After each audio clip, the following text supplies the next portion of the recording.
اسلام کا عقیدہ تقدیر ہے کہ سب کچھ پہلے سے طے شدہ ہے, اللہ کے علم میں سب کچھ ہے, اسی کے حساب سے جنت بھی لکھی جا چکی ہے اور جہنم بھی. یہ اسلام نے بیان کیا. ہم اچھی بری تقدیر پر ایمان رکھتے ہیں, ہمارے ایمان کا حصہ ہے, ہمارے ایمان کا جزو ہے. اس پر غیر مسلم کہتے تھے کہ جب سب کچھ پہلے سے ہے تو قرآن کہتا ہے یہ ابھی بھی کہتے ہیں, اور موت کے بعد جب ان کو اللہ عذاب دے گا تو اس وقت بھی کہیں گے کہ اگر اے اللہ تو چاہتا تو ہمیں زبردستی سیدھے راستے پہ بولو لے آ سکتا, اور ہمیں جنت میں جانا ہی نہیں تھا, تو جب جانا ہی جہنم میں تو جا رہے ہیں, تو ہمیں سزا کیوں دے رہا ہے؟ اس میں ہمارا قصور کیا ہے؟ قرآن نے کیا کہا؟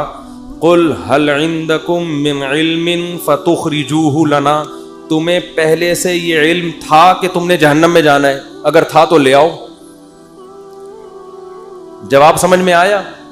یہ جواب نہیں, یہ قرآن سوال کر رہا ہے جس کا اب تک جواب, یہ میں اس کو ذرا آسان انداز میں سمجھاتا ہوں.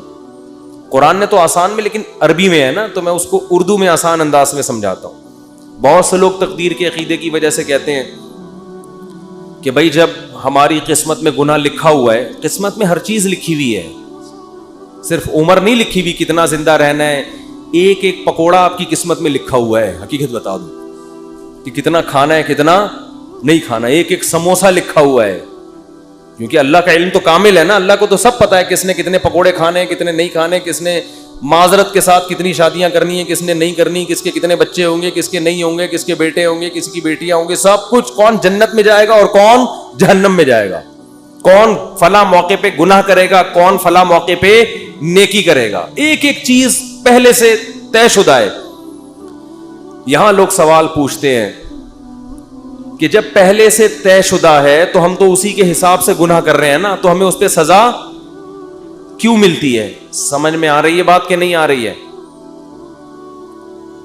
تو اس کا قرآن کیا کہتا ہے کہ طے شدہ ہے مگر تمہیں پتا نہیں ہے. تم تو یہ سوچ کے کر رہی ہوتی ہے نا اپنے پورے اختیار سے, اپنے مکمل اختیار سے جرم تم کر رہے ہوتے ہو. دیکھو کسی کو پہلے سے پتا ہو کہ میں نے فلاں موقع پہ فلاں بج کے اتنے منٹ پر چوری کرنی ہے, پہلے سے پتا ہے کہ اللہ نے میری تقدیر میں یہ بولو نا لکھا ہوا ہے.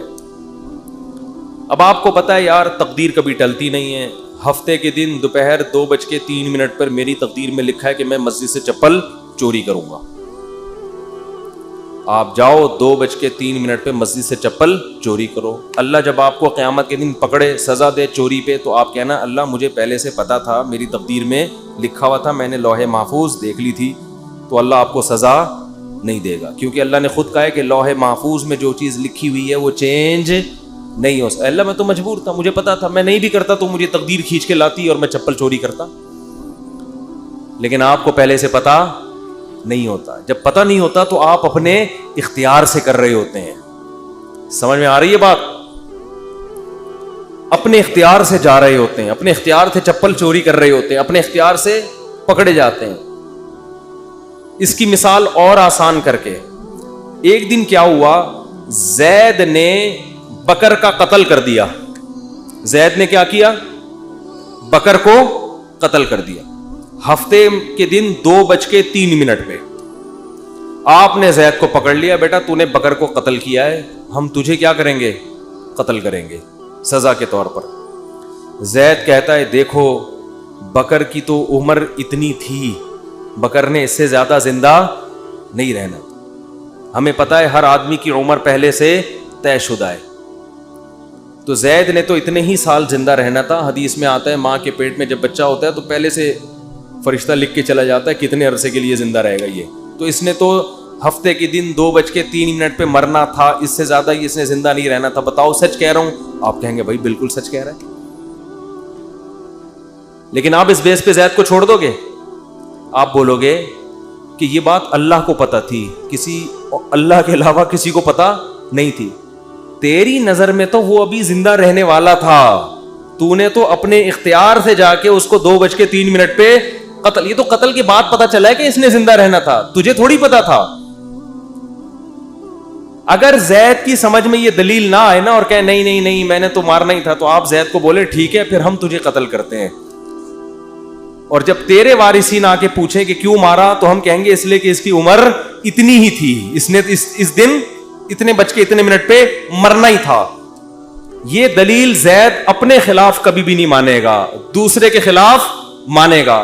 تو اللہ فرماتے ہیں کہ تم جو دلیل اپنے خلاف نہیں مان رہے, دوسرے کے خلاف کیسے مان رہے ہو, اور میرے خلاف کیسے مان رہے ہو؟ کیونکہ جب انسان گناہ کرتا ہے, تقدیر میں تو لکھا ہوا ہوتا ہے, مگر لکھنے سے پہلے اس کو نہیں پتا ہوتا کہ یہ لکھا ہوا ہے. کرنے سے پہلے وہ اپنے اختیار سے کر رہا ہوتا ہے, اسی پہ اس کو قیامت کے دن سزا ملے گی. اور جب سزا ملے گی تو وہ کہے گا اللہ تو لکھا ہوا تھا. اللہ کہے گا ہل عندکم من علم, پہلے سے پتا تھا کہ لکھا ہوا ہے. اور اگر اب بھی کسی کے سمجھ میں نہ آئے تو پھر ہر چیز لکھی ہوئی ہے نا, صرف گناہ تھوڑی, کھانا پینا بھی لکھا ہوا ہے. صبح ناشتہ چھوڑ دو, آپ صبح کا ناشتہ چھوڑ دو. بیگم پراٹھا بنا کے لائی, چائے بنا کے لائی, نہیں کھاؤ. بیگم لکھا ہوا ہوگا تو حلق میں اترے گا. بیگم کہے گی کم بخت, یہ کھانے کے بعد پتا چلے گا کہ لکھا ہوا تھا یا نہیں لکھا ہوا تھا, کھانے سے پہلے نہیں پتا چلے گا. لیکن آپ نے کہا نہیں لکھا ہوا ہوگا تو اڑ کے میرے پیٹ میں جائے گا, اور آپ چلے گئے آفس, دوپہر لنچ کا ٹائم ہو گیا تو پتا چلے گا کہ آپ کی تقدیر میں پراٹھے لکھے ہوئے نہیں تھے. تو اس بیس پہ تو پھر ہر چیز اسی اصول پہ گزارے نا. دنیا میں پیسے بھی نہیں کمائے کہ لکھے ہوئے ہوں گے تو مل جائیں گے, نہیں لکھے ہوئے ہوں گے تو نہیں ملیں گے. ٹرک آ رہا ہے, اس کے سامنے آ کے کھڑا ہو جائے, بھائی تقدیر میں لکھا ہوا ہے کہ اس نے مجھے اسٹیکر بنانا ہے. کراچی میں جو ٹرک ہے نا وہ کچلتے نہیں ہیں, اسٹیکر بناتے ہیں. اتنے بھاری بھاری ٹرک ہوتے ہیں, ان کے ٹائر کے نیچے اللہ نہ کرے کوئی بندہ آ جائے, لاش بھی نہیں ملتی اس کی. تو اب ٹرک کے سامنے آ جاؤ ہے بھائی, اور بولو بھائی لکھا ہوا ہوگا تو مروں گا. اور واقعی جس کی تقدیر میں نہیں لکھا ہوا ہوتا ٹرک کے سامنے آگے بھی مرتا نہیں ہے, کچھ ہو جاتا ہے کچھ نہ کچھ, لیکن آپ کبھی ٹرک کے سامنے نہیں آتے.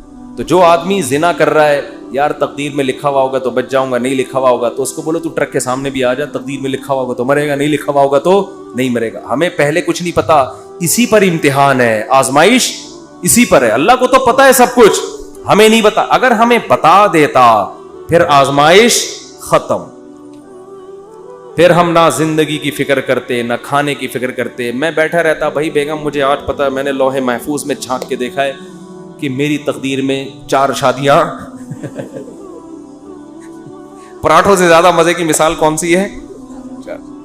میری تقدیر میں یہ 4 لکھی ہوئی ہیں, مجھے رشتہ تلاش کرنے کی ضرورت نہیں ہے. اور واقعی کچھ لوگوں کی تقدیر میں لکھی ہوئی ہوتی ہیں, وہ نہیں بھی کر رہے ہوتے پھر بھی ہو جاتی. پنجاب میں ایک بہت بڑے بزرگ ہیں, نام نہیں بتاؤں گا, تو وہ 4 ہیں ان کی ماشاءاللہ. میں نے کہا بھائی یہ کیسے؟ انہوں نے کہا جو بیوہ ہوتی ہے نا محلے میں, لوگ زبردستی ان کے کھاتے میں لا کے ڈال دیتے ہیں, زبردستی ان کے کھاتے میں لا کے ڈال دیتے ہیں. حضرت آپ پاؤں پکڑتے ہیں, حضرت وہ بیچارے کر لیتے ہیں, نہیں چاہتے ہوئے بھی کر لیتے ہیں. تو دیکھو یہاں لوگوں کو مل نہیں رہی, اور جن کی تقدیر میں لکھی ہوئی ہے زبردستی ان کے کھاتے میں لا کے ڈالی جا رہی.